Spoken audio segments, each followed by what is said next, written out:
Hello friends, welcome back to my channel. If you are watching my channel for the first time, then please subscribe my channel and hit the bell icon to get notification of my new videos.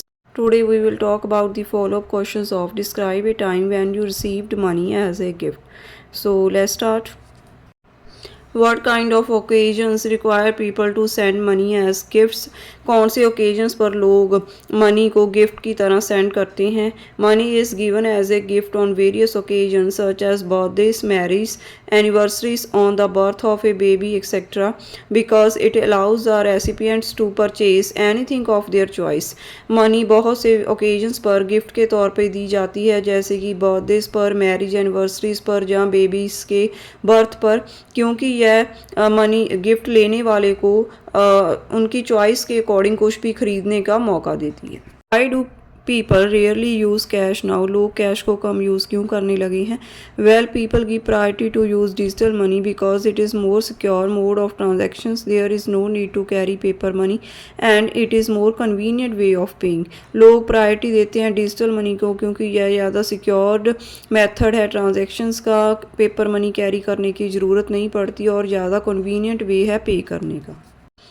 When do children begin to comprehend the value of money? लोग बच्चे value की money को कब समझना शुरू करते हैं? Well, I think that the true age of understanding the value of money is 7 to 8 years. They start to save the money for their future use.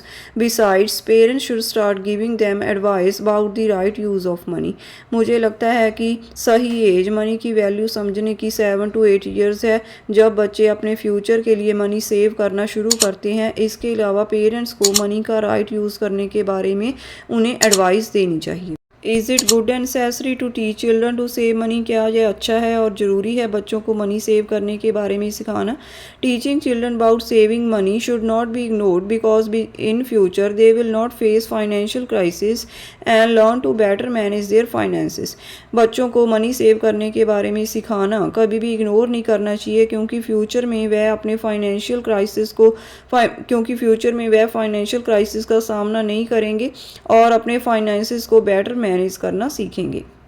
Should parents watch children with money? क्या parents को बच्चों को money reward देनी चाहिए? Well, I think that external rewards can under determine the intrinsic value of education. Curiosity and thirst for knowledge motivates more than financial incentive. मुझे लगता है कि एक्सटर्नल रिवॉर्ड्स एजुकेशन की ट्रू वैल्यू को under determine करते हैं। Curiosity और thirst knowledge प्राप्त करने की होनी चाहिए, जो ज़्यादा मोटिवेट करती है फाइनेंशियल इंसेंटिव से। What are the advantages and disadvantages of using credit cards? Credit cards use करने के क्या फ़ायदे और क्या नुकसान हैं?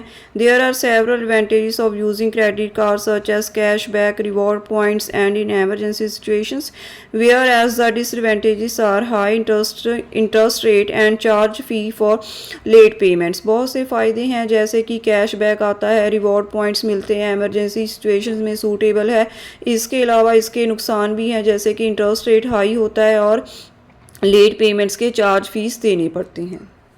Do you think it is good thing that more people are using digital payments? क्या आपको लगता है कि यह अच्छी बात है कि ज़्यादातर लोग डिजिटल पेमेंट्स यूज़ करते हैं? Of course yes, digital payments are secure and convenient. Facility of cashback, reward points beneficial in emergency situations etcetera.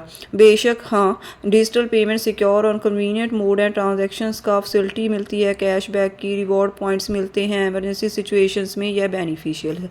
So this is the end of this follow of questions. If you like these ideas then please like my video and subscribe my channel. Thank you.